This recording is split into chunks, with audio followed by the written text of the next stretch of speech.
What's up, family?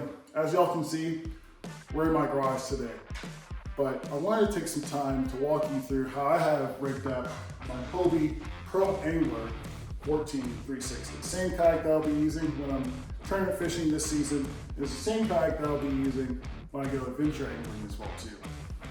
But before we actually start the walkthrough, I want to share with you a few reasons why I went with the 360. Number one, it comes with the 360 drive. With one steering control, you're able to go left, right, forward, and back. So it gives you the ultimate maneuverability while you're out in the water. Number two is I went with a 14-inch version just because it gives me a lot more ample storage, which I'll show you in a minute, in the front and in the rear. But also the longer kayak will actually give you a little bit more distance or a little bit more speed while on the water. And lastly is this kayak platform. It allows you to have a lot of different accessories from a lot of different manufacturers, whether it's Kayak or even Hobie's H-Row system. This is a really good platform for just putting a lot of different items that you can make your own Pro Angler yours. Let's start with the front hatch. Inside the hatch here, when it's in transport, I usually just keep my PFD in here just so I don't forget it, because you can't leave home without it. Additionally, I have my fish finder. But when I'm actually on the water, this is what it actually looks like. So I have some extra cam straps. Also have some leader material and just extra line that I typically use. I use, this is 10-foot deck line. I also have a lock for my trailer. Now the cool thing, I actually got this from Christine Fisher, and what she has is she put some extra knot pockets in the hatch. The cool thing about that is things that I don't want to get wet for sure, like my first aid kit, extra rope, or just even storing some stringer if I want to keep fish that day.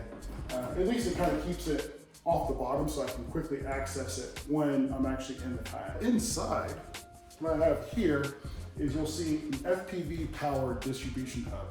That thing powers, or actually distributes power to all of my electronics that's in the kayak. We'll kind of walk through that a little bit, but for now, the FPV distribution hub has 6 separate leads to it. 4 of which you can turn on and off with the remote. I actually have that on my PFD. And then 2 of which are always on. One of those always on connections is my fish finder, because I'm always going to use that. Additionally, I also have my NEMA 2000 backbone. So before we move back, I do want to mention my fish finder setup. But I have that on my left side or the port side of the kayak. The reason why I have that on the left side or port side of the kayak is because I'm right-handed. So as a pro tip, if you're right-handed dominant and you reel with your left hand, I do suggest that you might want to move your fish finder on the left side or port side so it's not in the way. I also have what's on my non-dominant side, since I'm a right-handed dominant person, is I have my net. Now, typically, if you're going to do any type of tournament angling, you'll see a lot of these long nets.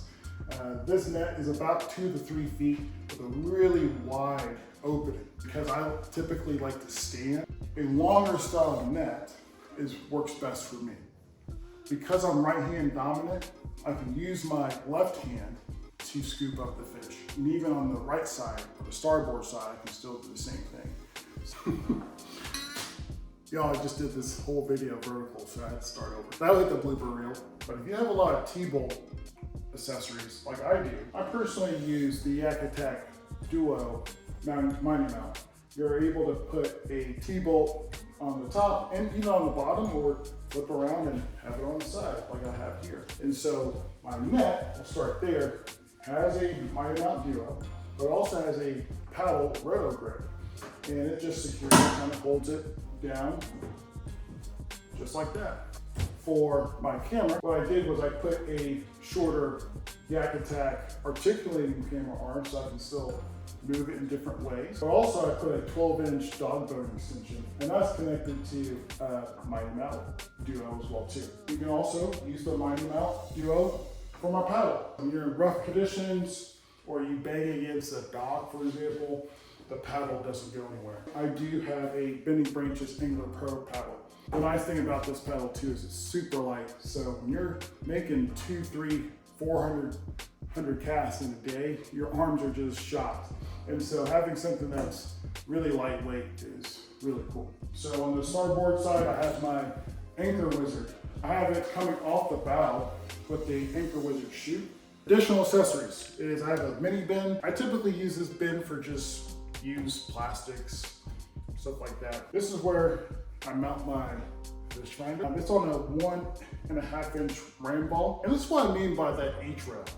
So even though the H-rail, like I said, from Yak Attack, they have a Mighty Mount Duo. You can put T-bolt accessories there, but if you have a ram accessory like this, you also make ram ball H-rail accessories too. So for all your ram accessories, or you just prefer them, you can use those. Inside the cockpit, I have installed a USB port here, and that's also connected to that FPV power distribution hub. I also have another one, if y'all can see, in the rear too. Inside the seat back pocket, I keep a lot of stuff that typically would have gone into the hatch liner, but I'm also going to use it quite often. So inside I have sunscreen, bug repellent, I have extra turning tags, which for some reason I have extra in my pocket. I keep my sunglasses in here and even a Bluetooth speaker. For me, this is a really great seat.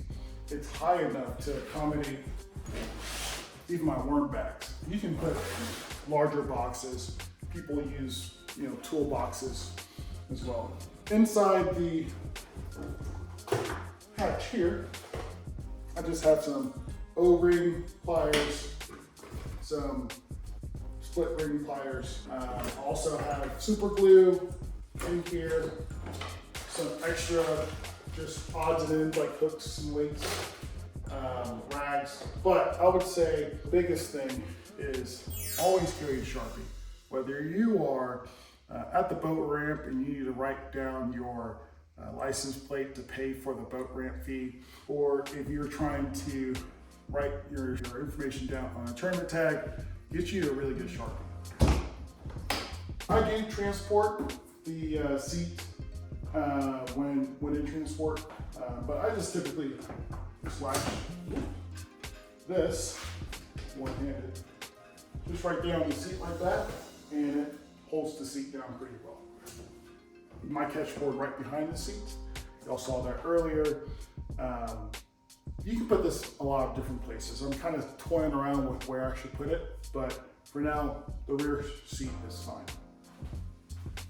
And then lastly, you saw on my PFD, I have interior lighting. It's actually under the mounting plate here on both sides. And then also, it's right in the rear tank wall as well too. These are from Supernova. They're really bright, but the nice thing about these is they're red, so they're really easy on the eyes when it comes to morning or late evening fishing. I have a Newport Vessels NK180. That's actually on a mount that you can get at Mariner Sales. It actually accommodates 2 power pole anchors.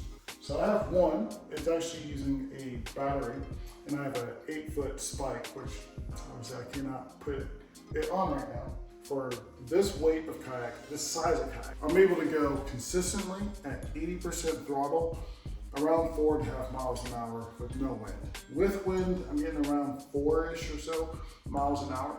That's pretty impressive. When it comes to A to B travel, the 360 drive, hands down, is awesome. It's really efficient. But you talk about efficiency on the water, eliminating a lot of water, especially when you're in a tournament situation, this bad boy is awesome. The cool thing about the Newport Vessels motor is that you can put whatever battery you want on it. I have a 24 volt, 50 amp hour battery. I'm able to go on average about 10 to 15 miles, and that drains the battery about 50%. If you do consider one of these, whether you get the NK180 or 300, you want to sit around in that 50 to 70% throttle range. The cool thing about this is that you have variable speed control. When you vary it to, let's say, 10% throttle, I usually put the 10% throttle when I have a long stretch of shoreline that I want to hit. I usually put that 10% and it stays there. Now this throttle is actually mounted on a Mighty Mountain Duo, but I actually have a Yak Attack mount for a different name controller. But that different name controller can accommodate the Newport Vessel's old style of controller like this one, or the newer styles that will come out in the future, and what's currently available on the MK300. I actually there's an extension to this, but I took that off and made it shorter, but I'm still able to, which is why I have this thing. You can move it like that while still being locked in. So it's really nice, and I can still twist that knob here and be able to turn the controller towards me or away from me depending on the situation. I have the reverse and lift. This is all running through these pad eyes that are currently that come with the Hobie Pro Angler, and there's some cam cleats here. Again, this is the awesome thing about this H-rail system, is that this is a universal plate. You can drill into this, and if you mess up, you can just get a new one. So I tend not to drill into the kayak as much as possible, but yeah, this is awesome. Again, I have the black pack, but strapping it down, I just have some 3-foot Yak Attack cam straps. Now, I use FPV batteries. Wrong way. So these are waterproof. Now, the Pro Angler 14 and 12 have a rear hatch, which I'll show you. You should see something nowish. But both of these batteries, these are wired parallel. So it's double the amp hours when doing this. Also, these batteries are waterproof, not water resistant. What I did was I attached this to this Burley Pro accessory here. Instead of putting these batteries typically in the front, I wanted to put them in the rear. And I don't have to worry about, oh, is it gonna get corroded? Oh, is it gonna, no, they're waterproof, the connections are waterproof. And so that's why I have them here. But that allows me to run my camera all day. I still have enough power to power my phone so I can take pictures and video if I want to. If you do want any of these accessories, you can get them at Manor Sales. Ask an ambassador online, through social media. We're all here to help each other. If you see me, say hello, follow me. Hopefully that gives you a lot of good ideas. This is how I rig my kayak, but hopefully you guys enjoyed this. Have a good day. Bye.